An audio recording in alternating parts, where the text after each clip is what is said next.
doing, Doc? I need fuel. Give me fuel, take a fly, ship me, trace it out of sight.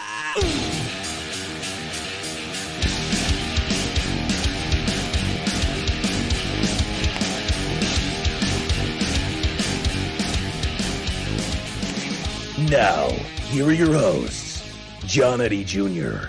and Tom Tuttle. Welcome back to Fantasy Fuel. It's been a couple of weeks. We apologize for that, but the holidays are one of those times a year we can not get a schedule very conducive to both of us at the same time. Yeah, luckily all the holidays, Christmas and all that, and New Year's, that all kind of happens after fantasy football is basically over. Right. So you didn't lose too much. No. Hopefully. And congratulations to everybody out there who won their leagues or made some money. That's always the best time of year when fantasy football is over and you can say, yes, I profited. I can tell my significant other, it was worth it. Don't worry. We didn't lose money playing fantasy football this year. It's mostly about the fun, but winning is the cherry on top. No doubt about it. And speaking of winning, let's talk about our listener league winner. Everybody's favorite streamer, the network. The network, Reggie. Reggie took our listener league and ran with it. He completely dominated the finals and won by a whopping 37.4 points. And, of course, he had some of those guys in that week that were just, guys that got you there, like Lamar Jackson. Oh, yeah. And guys like George Kittle, who started coming on. And Brashad Perriman, after all the other Tampa wide receivers went down. That's a good one, man. So, yeah, he dominated, and he is now going to be getting a jersey of his choosing.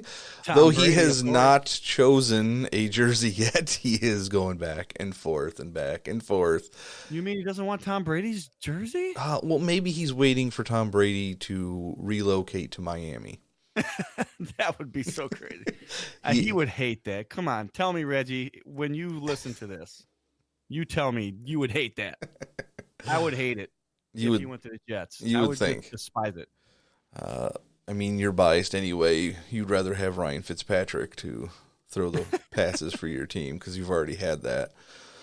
If he's coming back for the first year, I'd be okay. Yes, with that. for the first year. Just get rid of him after that, and then we'll be fine. And we'll get more into that in just a little bit.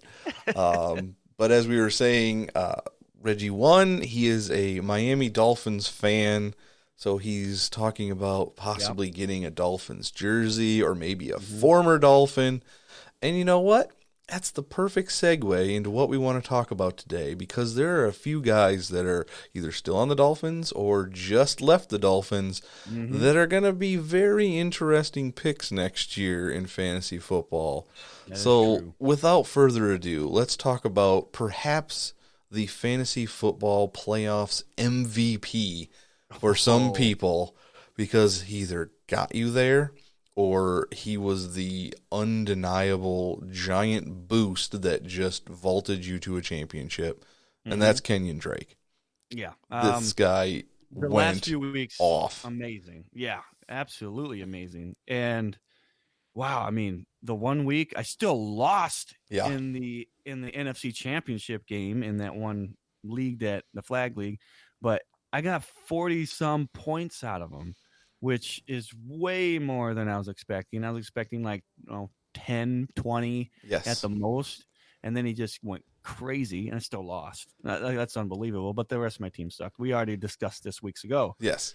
But, yeah, I mean, any other team, if you started Kenyon Drake, which hopefully you did, because some people probably didn't. They probably said, maybe I go with this guy instead of Kenyon Drake, which – for the most part, I can understand that. But, man, the last few weeks has been amazing with him. And I expect him to be drafted higher than I would want to draft him next year. Let's just put it that way. It's such an odd situation because David Johnson's still there. Yeah. And he just disappeared. I don't understand what happened to David Johnson. But Kenyon Drake filled that role that we hoped David Johnson would get back to, and he filled it almost better than David Johnson ever did in the fantasy playoffs in weeks 15 and 16. He was amazing. Like you said, he got 44 points in week 15, 4 touchdowns, 137 rushing yards, 11 first downs in the flag league. That's an extra couple of points on top of everything. He only had 1 catch, and he scored 44 points. That's unreal. So that was the game that you probably were like, oh, cool, I get to go to the championship game. At least I got there. And then you get another 37 points out of him the very next week. He had 3 catches, 2 touchdowns, 166 rushing yards, 6 first downs. So, I mean, I don't know what else you can say, but Kenyon Drake is, you're probably right, going to go way higher than he probably should next year. Yeah, and I think he'll have more value if he stays on the Cardinals, and he is the guy. Yes.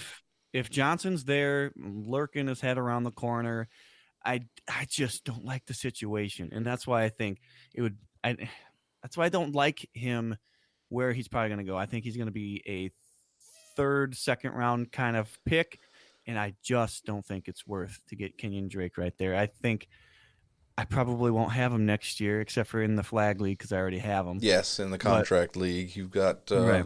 I think I got 1 more year on him. No, he has 3. He has a 3. So yeah, after we advance, he'll still have 2 more years out of him.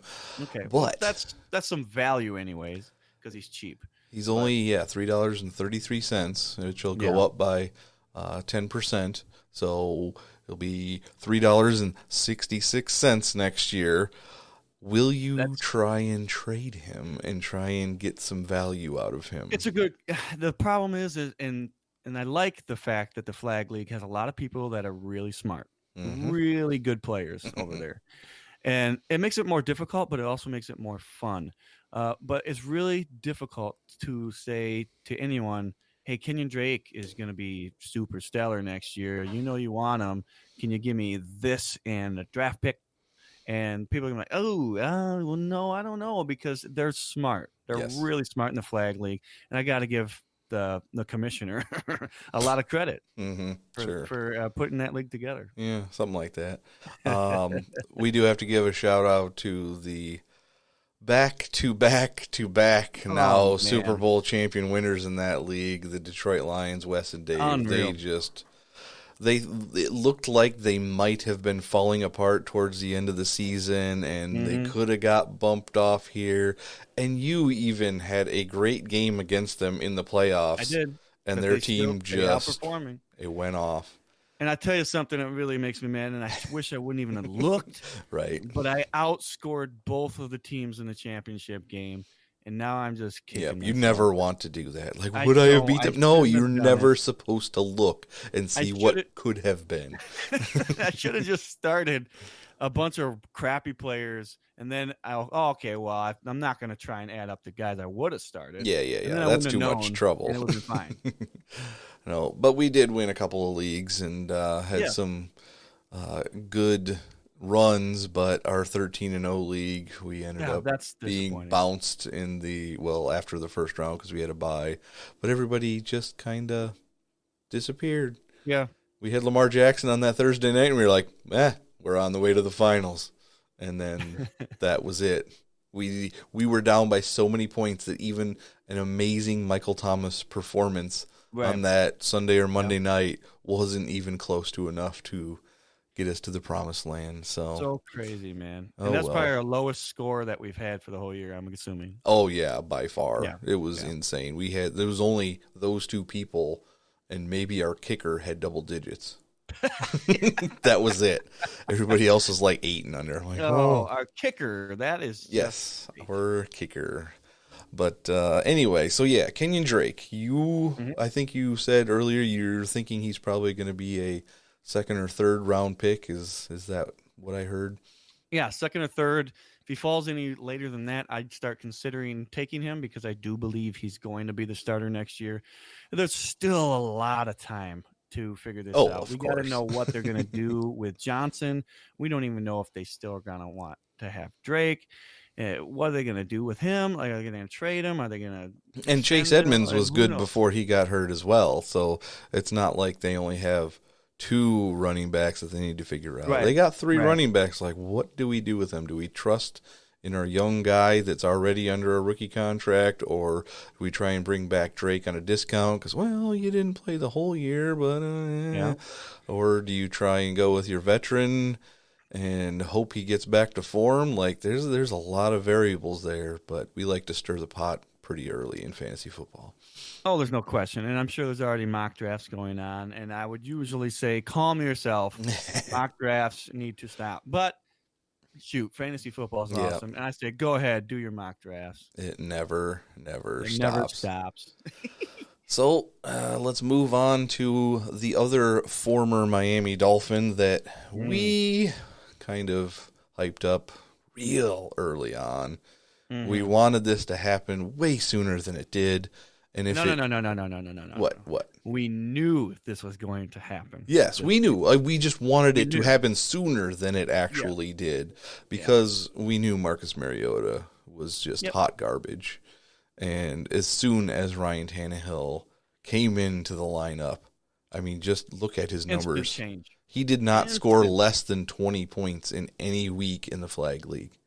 That's amazing for somebody who was so down on the last couple of years. Like, well, Tannehill's rubbish. He's washed up. Nope, he's probably going to get franchised.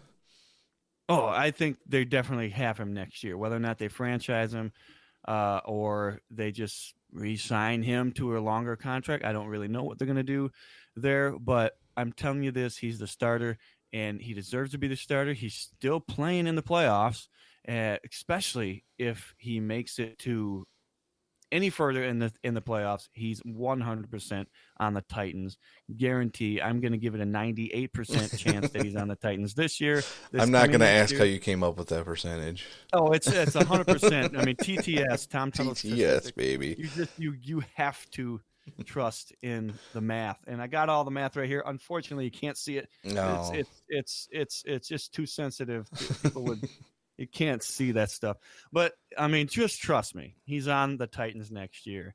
It's almost 100% chance that that's going to happen. Now, what's great about what I'm looking at right here on my screen, because I'm looking at the Flag League, and I'm looking, and week 6 is when he got into the game and had a good second half, had 13 out of 16 for 144 yards, and then apparently you traded for him immediately after that game, and that's when he started going off. You didn't start him week 1 when he came in there, but you got him immediately. I didn't expect him to be as consistent as he was. Mm-hmm. And I needed a quarterback. I needed something else other than Allen, because I traded Lamar Jackson. I got Allen back, and I got other things in return. Mm-hmm. But I needed something else than Allen. So I was like, well, I'll get Tannehill. I know he's going to be starting basically for the rest of the year unless he completely flops. So Tannehill will be good. And then Tannehill just kept being consistent, and I was like, well, now I have to start Tannehill over Allen, even though Allen's been really consistent too. Tannehill's been better. So I started doing that. I righted him in the playoffs. You were close to not wanting to do it, because after he had like 3 good games in a row, you started him, and that's when he had his lowest of 20 points, and you're like, oh, do I keep going with him? And you did, thankfully, and then he scores 41 the next week. I think the next matchup was like I don't remember what it was, but it was a good matchup. The Raiders. I have to start him. Yes. The Raiders. Yeah, I remember. It's like, if I don't start him, I'm dumb. Like, you have to start him. Right. But the problem was Allen was still extremely consistent, getting 25, 26 points for that whole entire stretch. So I'm sitting there. It's not a bad play to play Allen, but it'd be a worse play to not play Tannehill against the Raiders. And so I started him, and it worked out perfectly. It worked out amazing. Let's look at the rest of the Tennessee offense here in fantasy, just to kind of get an idea of where Tannehill was going with all of his targets. Obviously, A.J. Brown was the biggest beneficiary to Ryan Tannehill coming into the lineup. Yeah. And he averaged about 13.8 points per game. But his first 3 weeks were just a 13, a 5, and a 1. And even after that, there was another 5 and another 1. But then as soon as Tannehill came in, I'm guessing he probably averaged closer to like 16, 17 points a game. So that was a big, big improvement. That's huge. Yeah. And then you look at another guy that we had talked about in our Third Time's a Charm or Three Strikes You're Out episode in Corey Davis, who he had he had 2 big games. One with Mariota and the first week with Tannehill. And then after that, nothing. And if we look back at that episode, I believe we probably said that even with Tannehill under center, we didn't trust in Corey Davis. Right. I don't think we've ever really trusted in Corey Davis. No. He's just somebody we don't have that feeling for. But, I mean, I don't know. At some point, you never know, because I didn't think Devontae Parker would have a good year ever. And here he is. But before we get on to Parker, because I know we want to talk a little bit about him too. Of course. But Tannehill, on average, was in the top 10 for quarterbacks. But I want to do a quick calculation. So you can go ahead and talk about Parker, but I want to see if you get rid of that first week where he came in to the game. Mm-hmm. I want to see what his average was and where he was in the top 10 or whatever it was. Okay. So I'm going to do that real quick, and you go ahead and start talking about Parker, and we're going to figure this out. All right. Well, obviously, we're still talking about Miami former and current players, and the current player right now, Devontae Parker, is going to be just one of the biggest guesses on what he's going to do next year, because we've already had 3 years of Devontae Parker, and his best year was 56 catches for 744 yards and 4 touchdowns. Mm-hmm. That was his second year in the league. Then he had about the same number of catches and yardage, but it went back down to 1 touchdown, and that was on more targets. And then 2018, he only had 24 catches for 309 yards and a touchdown. So we're like, oh, that's it. Devontae Parker's got 1 more year left on his rookie deal. Or no, I think they re-signed him, actually. So yes, that's why he's still on the Dolphins. And then all of a sudden, 72 catches, 1,202 yards, and 9 touchdowns on 128 targets. Yes, but the problem there that I have with him is I think he's going to be extremely overdrafted. Yes. Extremely overdrafted. I think he's still got talent, and I think he's still worth having on your team, no matter who the quarterback is. However, Ryan Fitzpatrick has been known to have a really good season, the first season with the team that he's with, and then completely be garbage the next year. Mm-hmm. On top of that, we don't even know if Ryan Fitzpatrick's going to be the starter next year. It could be somebody like Tua, which I could see having success. Right. But we don't know what's going to happen there. It could be any quarterback they draft. I don't expect them to sign a free agent quarterback. No. It's going to be either Fitzpatrick or a drafted quarterback. More than likely.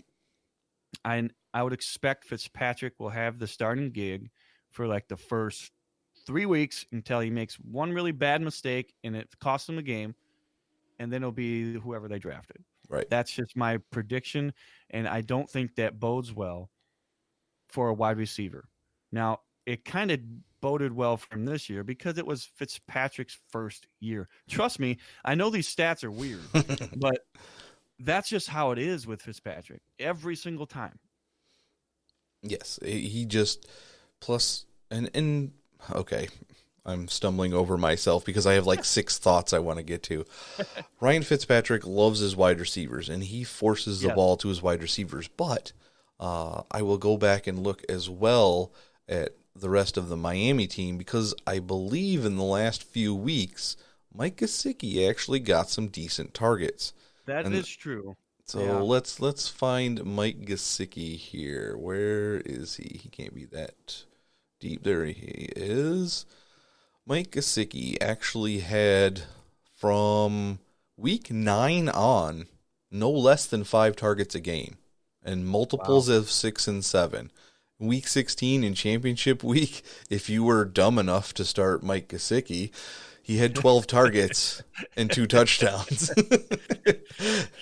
There's no chance. There should not have been. I mean, it would have to have been one of those 20-team leagues where we're like, well, at least he's getting targets. And he's out there. So, yeah, Mike Gesicki is one to watch. Again, we don't know what the quarterback situation is going to be. And normally, Ryan Fitzpatrick does not throw to his tight end that often. Right. Now, unless you had more to talk about Fitzpatrick and Parker and Tua, whoever it's going to be. Not yet. I got Tannehill's average. You got some more TTS for us. This is really easy to figure out. It's not really TTS. But his average, if you take that first week out that he came in for Mariota, because he had 6 points that game. Right. You take that away, his average was 30.34 points per game. That's pretty good. Which is second in fantasy football. Wow. That's right behind Lamar Jackson. Obviously, it's going to be Lamar Jackson at the top. But Lamar Jackson averaged 36.9 points per game, which is insane. But Tannehill was the next best quarterback if you were to have him like I did in the last few weeks of the season. Right. I mean, yeah, that's a great stat. He's top 10, but if you get rid of the one outlier, he is the second quarterback in the league. And it wasn't even, well, it might go against him even more in the flag league, looking at it, because he came in the first week and had like a kneel down for -2 yards. So he got stats. So it's technically part of that. So even on average, he's 10th overall with those 2 games in there. And like you said, second overall, only behind Lamar Jackson. So Ryan Tannehill, he was on many of my Superflex teams. And I believe I played him as my quarterback in my work league that I won as well. Mm-hmm. So that was kind of nice. That was a weird league. I know I've talked about it before, where I had a bunch of players that I don't normally draft, but through free agency and some of those guys that, we started off the year liking, like Derrick Henry, who led the league in rushing. Just want to throw that out there. We can go back quite a number of episodes where I predicted that would happen. So I didn't think he was going to lead the league in rushing, but I knew, because you were saying all that he was going to be good. I didn't think he was going to lead the league in rushing, and nobody really thought that except for you. No. And I tell you what, and I don't want to bash anybody else, but when we were at the expo, the Fantasy Football Expo, which was awesome and cool, but there's a lot of other people, really smart people. They were all bashing. Yeah, they were laughing at Derrick Henry, just laughing at the thought that he might be a good running back. They're like, "Oh, you're so silly." And we were just looking at each other like, we don't want to call you guys out. So this is 1 versus 40. I'm gonna kind of back off here. I'm not gonna be too loud about how I think Derrick Henry is gonna be a great running back. Although he did kind of disappoint in the playoffs. If you had him in the first couple of rounds and you didn't get by, you might be mad at Derrick Henry, but you can't deny what a great season he had. Even if I had Derrick Henry and I lost because of him in fantasy football, if I watched the next playoff game and he just destroys the Patriots and he beats the Patriots basically single-handedly. Yeah, basically, I love Derrick Henry. That's all I needed. Yeah. If you were to tell me that's what you're going to get out of Derrick Henry, I'd be like, sign me up. Sign me up. Yep, he was on pretty much all of my playoff teams, so that's how much I loved him this year. Yeah. But I'm not going to lie, up to this year, I was not a big Derrick Henry fan. But there was something about the last part of last year that made me stand up and take a second look. And it was definitely spot on. I got to give you 100% credit on that. While we're on the subject of kissing each other's butts, you let me bend over. Yeah, right. No, I was listening to an episode earlier the 3 strikes you're out and third time charm one. And one of those that you started off, I was talking about Aaron Jones and Jamal Williams. And Aaron Jones was another guy that probably got a lot of people into the playoffs, and I had him on my Superflex new dynasty team that I really loved and ended up third place in that one just because I went up against Julio Jones, Kenyon Drake, and Jameis Winston when they all had that insane first round of the playoffs. I'm like, well, what are you going to do? Yeah. And Aaron Jones, I'll take some credit for that because most people weren't like bashing Aaron Jones. They were just like, like I'm okay with He's him. not worth a third or fourth round pick. But I was 100% on board with Aaron Jones, and that worked out too. It worked out in a different manner than I thought it would, but he got a lot more touchdowns than I expected. He's just a really good running back, and I expect more of that next year too. Now, I could probably go back and look, but I don't know how long it would take me. I can't remember. Was it Aaron Jones or Derrick Henry that I took with my first auction pick in that Superflex league? I know I remember texting you like, "Oh, I got my first guy," and I don't remember which one it was. I convinced you to go Aaron Jones, but it's possible. I could be wrong. I think Aaron Jones just had the better chance in my eyes. So I said, you got to go Aaron Jones right here. It's a good value. And then you went with Henry after that, which was even a better value at that point. And I still ended up with Christian McCaffrey also in that league. So just throwing that out there. Unreal. That was one of my favorite teams. And as a super flex, I went with Josh Allen and Carson Wentz, but I did not get a third starting quarterback to start the season. But who did I take and just sit him on the bench? Ryan Tannehill. Yeah. So when it came down to bye weeks, I already had my quarterback sitting there. I didn't have to make a trade, didn't have to stick in a running back at my super flex position or anything like that. It worked out pretty good. Yes. So I've got one more player I told you I was going to have ready for you that we wanted to talk about future performances with. Because if you look at his numbers, I mean, it was like a so-so here and there. He was getting 4, 5, 6 targets a game and then got injured. He was out for 3 weeks. And then he came back for weeks 16 and 17, got 9 targets apiece, 200-yard games, and a touchdown in each game. Who am I talking about? You're going to have to clue me in because I was spacing on a few of it, and then you said he missed 3 weeks, and I was like, now who are you talking about? I didn't know. I am talking about Hunter Renfrow.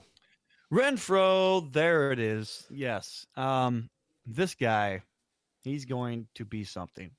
I was really excited to see what he had to add to the Raiders, and that was before the whole Antonio Brown thing. Right. And since Antonio Brown, did what he did, and we don't have that or it's not Oakland anymore, but since we don't have him there on the Raiders anymore, it's Hunter Renfrow is going to have a really good career. I really think he's going to be like the new Edelman type of receiver where he's going to be somebody just catches everything, gets hit, gets back up, and keeps going.